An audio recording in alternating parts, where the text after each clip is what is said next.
Lord, pwede po ba akong mag-alay ng tula para sa'yo? Gusto ko lang po kasi magpasalamat para sa lahat ng mga biyayang pinagkaloob mo. At ganoon na rin ang paghingi ko ng tawad sa lahat ng pagkukulang, sa lahat ng pagkakamali na nagawa ko sa mundo.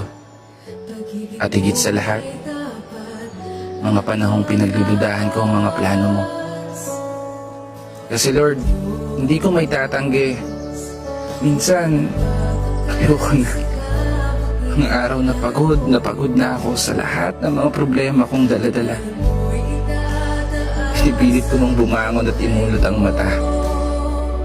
Sa bawat umaga at ibulong sa sarili na kaya ko pa. Dahilan kung ba't lagi kitang tinatanong na bakit ako pa. Bakit hindi sila? Pero salamat Kasi sa lahat ng mga laban ko sa buhay na napagtagumpayan, alam kong kasama kita. Alam ko sa sarili ko na hindi ako nag-iisa. Dahil nandyan ka, para alalayan ako.